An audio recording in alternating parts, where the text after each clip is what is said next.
As the season enters March, the Steelers hit the home straight with an 11-point lead. They take on Manchester tonight, who stayed in 5th after another good win last night. That said, they're the lowest scorers in the league and have lost all 10 they've played against Sheffield this season. The Steelers have signed Robert Dowd to a 2-year contract, just in time for him to pick up an injury and miss tonight's game. He'll join Scott Allen and Zach Vinnell in the stands. Finley Ulrich is icing for Hull. Matt Greenfield gets the starting goal.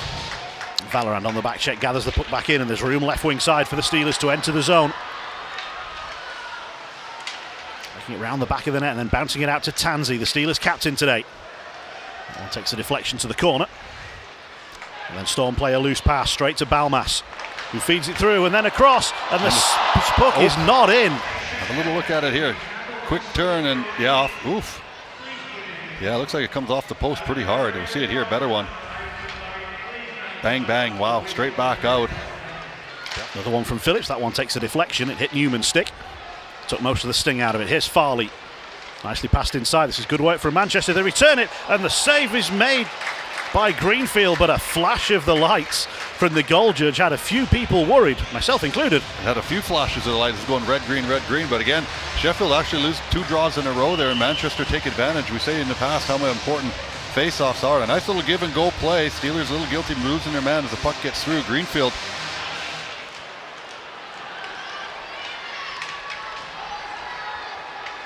Chase for Jones. Pressured by Johnson. And Jones puts the shoulder in. Crowd enjoyed that one. But Balmas couldn't hit the pass forward, and Storm might profit from it. Greenfield makes the save. He can't stop the follow-up. It broke loose in front, and Storm have the opener through Morrow. Yeah, a couple of good give and goes is what's happening here with Sheffield. And then it's a bit of a rebound. Greenfield can't quite get across after the play in the corner with Sam Jones. The little reverse hit comes through, and Manchester come back here. You see a good angle here from Greenfield. There's the first shot. Tricky spot there, but it's the rebound that gets him. It hits him in the elbow, so he can't really get a hold of it as a glove, and it kind of just bounces. Manchester pounce right away, and pressure put on Phillips in that corner. Tansey won't let him go. Yeah, good pressure shift this by Sheffield all over the ice. They're getting quicker to the Manchester players, which they need to do. Oh, lovely pass from Nichols to set up the goal from Usula. That's an incredible pass and a deadly finish. Yeah, it all starts with Tansey pinching down the boards. This is what we said, all the effort, but here, watch this. Garcia goes the other way. Nichols, a little fancy one. Garcia's not expecting anything, and no one's expecting that. You can see 3 Manchester Storm players in and around, and Usula finds the puck. Josh Nichols puts it straight on the tape. Good angle here to see the effort from Tansey. He gets out of the way, clears a lane there a little bit as well. You see him come up through the middle of the ice and clears a little bit of a lane. Usula follows up in behind him. Goes into that net. Sheffield back in on level terms after probably Manchester having a lot of the better of the play. They're not boos, they're Usula's. For Miko Usula's 19th goal of the season. Storm are looking to answer right back. Critchlow driving forward. And the Steelers got a block on it. Down back towards goal, and it's tipped in. He got a deflection right in front of Greenfield, and Critchlow wasn't denied second time around.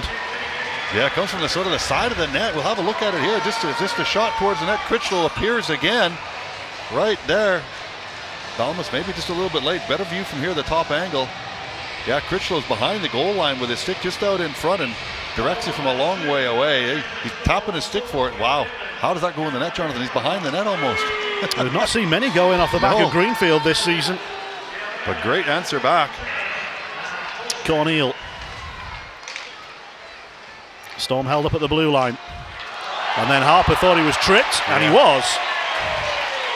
So the Steelers will get their first power play.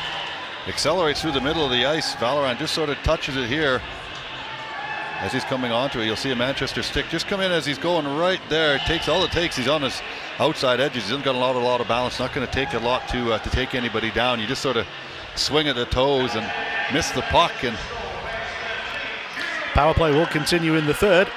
Sorry, into the second, if they don't score here in the first. Here's Cormier. Back across to Watling. Plays it through, deflected and in! Right on cue, Usolo with the again. touch from the top of the crease. Yeah, good puck movement. It starts with Watling down this side. It goes back around the top of the corner, and Balmas finds Watling, and he's going backdoor here with a pass or something off that back end, and you can see both Nichols and Usolo got inside position there on Murphy. No one else to help.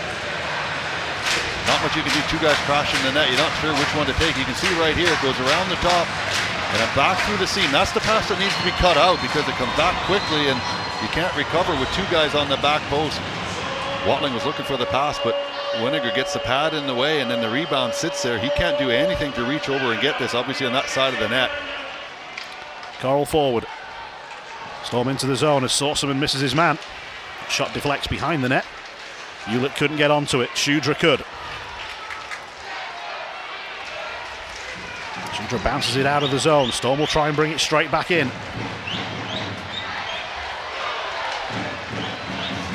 Sorceman just looked up and lost control of the puck momentarily. And couldn't get the puck past Bryce. Storm give it away. Oh, another stick goes. Broken stick for Diffley this time, and the Steelers are in trouble again. Storm have it. Can they get a shot away? They will try. And it'll go in. It was Sullivan. It was ambitious. And via a deflection, it's found its way past Greenfield. Yeah, it looks like it goes off Schudra's rib cage. Somehow it goes out to block the puck after the broken stick right there. It hits this jersey and then it just sort of loops up and over. Greenfield has no idea where the puck goes. Diffley's stick breaks and all that chaos starts from that, and the end result is a butterfly goal. As you see it come back here and shot comes through, Shooter goes to block and it goes off the side. You can see it goes off the ribs in the jersey. Doesn't quite get enough of it. And Newman can't take the pass in. The Steelers turn possession over. And the crowd is getting increasingly frustrated. That's good. Manchester must be doing something right. Here's Heinem. Drops the pass off. Storm are in and they've scored! Heinem. Is that the goal that ends their losing streak here in Sheffield? Could very well be, Jonathan. Great play going up the ice. Sheffield have lots of pressure in power play, and then Heinen, that's a fantastic wrist shot, top part of the net. Not sure if there's a little bit of a flyby screen as Greenfield goes up and over the shoulders. Fantastic stretch and out the way they go, and it's a great finish. We'll see it better here from this angle if anybody does a bit of a flyby. Steelers have now got a full line out there. Here's Jones. Balmas. Oh, penalty called against Sam Jones. Oof. That's a killer for the Steelers. It is a bit of a soft call. Manchester absolutely dead dog tired. CJ Garcia had a great battle. We'll see it here. A little give and go. he does run into him, but yeah, he sells it pretty good. Farley does a good job. The second power play of the game. They had one in the first period. They didn't score on it. If they can score again, that'll just about do it. But they've also got to be careful because the Steelers love a short-handed goal. And there they it get is, one Simpson. from Simpson. Not what Manchester wanted, Jonathan. Wow. That's changed the mood in the Utilita Arena. Yeah, and Steelers bench goes absolutely crazy down there as well. That's a fantastic shot, but Storm actually win the face-off to get possession of the puck. An errant pass across. I think it's Neville Lynan picks the puck up and finds Simpson on the move. A 2-on-1 with a whistle. Right here, you'll see it. Storm, what do you do when you've got two here with 6? And you give up a 2-on-1 on a power play that you could have buried the game off. And the Steelers have possession. And Simpson, who scored the short-handed goal, will get right in front. Simpson denied by the blocker. That's a terrific stop from Wenninger as the penalty ends. Simpson nearly scored 2 short-handed goals on the same penalty. Yeah, Earhart just blows a tire there, and Simpson just needed a little bit more room to drive the front of the net. He comes across and tries to go stick side. Wenninger makes a pretty good save. I'm not sure who's going to tumble down there. 2 players hit the deck. Valorant fought off well by Wenninger, and then he gets knocked to the ice by Valorant, who was knocked to the ice himself. Then the official hits the deck. Messy passage of play. The Steelers are offside. Valorant didn't get out of the zone in time. 3:41 to go, and the crowd's not happy with the offside call. Yeah, and Fox and not impressed on the bench as well. They're thinking a couple of penalties in the middle of the ice and then one to the side of the net. Neither called. Well, Simpson right here. Earhart blows a tire. Oh, if it would have been nice if he wasn't carrying so much speed. If he could have driven across the net, maybe that long reach might have come across. But you see the Storm, I think it's Morrow on the other side coming in to try and cut that lane off as well. And Watling brings it into the zone, and his pass to Balmas was a little short. Sullivan will try and get to this one. Steelers win it. And the pass for Nichols, good block. Really good block in front. Ciampini wins it back. Penalty is over. Watling's shot, blocked again in front. Final 50 seconds, 6 on 5. We're back to even strength, but the Steelers have the empty net, and Watling has lost it, and there's no penalty, and Storm can skate this one in, and they'll find the empty net and win the game. Critchlow, the captain, has sealed the game for Storm, and their losing run in Sheffield is over now. Manchester, they're bending on the penalty kill. They don't give up an awful lot. Steelers push hard and hard and hard, and they can't get the equalizer. And then as Watling goes across the line, stick on puck follows through. And Critchlow's off to the races the other way and puts it into the open net to take that 5-3 lead. It's only going to be their second win in Sheffield in league play since rejoining the Elite League. The Storm franchise has only won here once in league play. That was back in February 2018. Now they're going to win again here by 5 goals to 3. Cardiff have won as well on the road, and the Steelers' gap at the top of the table is down to 9. And Storm, good value for their win. Steelers' man of the match is Nico Usula. And he got himself a couple of goals, an even strength and a power play goal in the first period. The Steelers didn't score enough tonight, and for the first time this season they conceded 5 goals, and they have fallen to defeat here on home ice. Their home winning streak is over. Aaron, very different mood tonight, defeat on home ice. Yeah, it's been a while. One of these interviews after a home game that we've lost, I think it was just early December, that Guildford game here, so frustrating for sure. I felt like we didn't get that second and third goal were just terrible bounces tonight, but some nights you earn your bounces, and tonight we didn't. I thought Manchester came out and played very well in the first period, won every puck battle, every stick battle, every race. For us to come out of that period 2-2, I thought we were pretty fortunate, to be fair. Second, third, we played a lot better. We lose the second period 1-0 off a bounce off Schutz' chest there. But we started playing our game. And then the third, I thought we turned the game as well there, and we give one up off the run of play, and we get one late there and just can't find the back of the net for that second one. But sometimes if you leave it too late like that, you're not going to like the way it finishes. So a little bit of a gut check for us right now. We talked about the room after tonight when was the last time we played a complete 60, and it's we've had a great season. It's hard to stay on the number and focused night in, night out in this league. We know that. We've got a couple key pieces out for sure. First goal's off. There's should be an icing on that first goal. There's an offsides late there where we have an odd man rush that they call offsides. That's not when you watch it back. So there's some frustrating things, but referees aren't perfect. Our players aren't perfect. I made some mistakes tonight as well, and that's just the nature of the human element in this game. So again, our mantra is we don't lose 2 in a row. We'll get some rest tonight. Early bus trip tomorrow. Not an easy place to play up in Dundee, especially with the quick turnaround. But we'll have to be ready. What were the good points tonight? Who impressed you out there?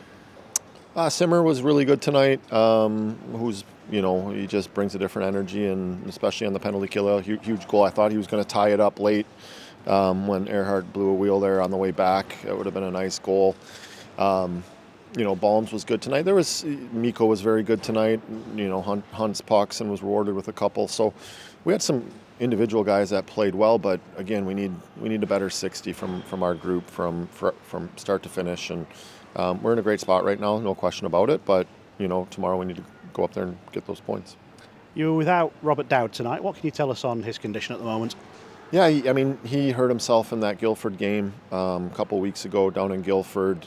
We managed his week last week and got him through the weekend, but it wasn't great after those games. So we wanted to give him the full week without going on the ice. And, we have a cup final in 10 days, so we wanted to make sure that we didn't set him back for potentially that and a huge run-in. So precautionary, hopefully he should be back by next weekend. Going into Dundee then, are you looking to keep things the same, or might we see a few different combinations? Yeah, we'll see. We'll check the infirmary. A couple guys were playing through some stuff tonight too, so we'll see what that looks like and make those decisions later. Matt, congratulations on a fine road win. Yeah, that one feels good. It was a long time coming. I think you remind me every post-game interview here what the number is, but no, that's it's a tough building to come in. It's no secret it's been a house of horrors for us here the last however many years, but you could see just the buy-in throughout the lineup there all game, all 60, and that's what it takes to beat a team like this. We definitely got some puck luck there around the net, but I think we earned that through the hard work that we put in. Right at the end, we definitely didn't make it easy, but guys bought in and blocked a ton of shots, especially the last 5 minutes there. Killers did a great job. Wenninger was excellent, but that should give our guys a lot of confidence going forward. We beat everybody in the league now, and I think hopefully we're peaking at the right time. Was there anything different in your approach tactically today to the previous meetings against the Steelers this season? No, we changed up some things last time we were here, and I think we lost 3-0, and we played well. Obviously, we absorbed a lot of pressure that game, but tonight I thought we were more dangerous offensively. Our forecheck was better. We were able to turn some pucks over and transition well against them and make them play D. Obviously, Sheffield, their transition game is unbelievable. When they're able to come out of a crossover and on the rush, they're dangerous, and we were able to limit that and kind of clog up the neutral zone a little bit, and we had some success tonight. And you set the tone early as well, outshooting the Steelers 17-6 in the first period. A bit unfortunate to only go in at 2-2. Yeah, that was the message. We always want to be even or better on the road after the first, and I think we were a little unlucky to come out of that even, but the message was just to keep doing what we're doing. Don't get discouraged by the tie there. We were doing a lot of good things. We were creating some looks, and the guys responded. I thought for a full 60, we stayed the course, stayed with our game plan there. Obviously, like I said, absorbed some pressure at times, but the PK did a great job, and then obviously Wenny was there for us when we needed him. How was the heart rate when that short-handed goal went in with 3 minutes to go? Heart rate was high, blood pressure was high. I mean, we talked about it on the bench, but you know what? Those things happen in a game. They're dangerous short-handed too, and I think the next minute or so we were a little scrambly, but then we did settle down and were able to ultimately see that game out. That completes a 4-point weekend for you with the victory yesterday. Cements your place a little bit more securely in the top half. How much further can you climb? Yeah, we're taking it, like I said, coach's cliche, one game at a time, and that's been our focus each weekend, and the guys have responded. We've looked at the last couple of weeks as almost playoffs here. We're jockeying for position. Had a big win last night, and then followed up tonight in a tough building, but we just want to be peaking at the right time, and I think there's a lot of good things, and we're trending in the right direction here.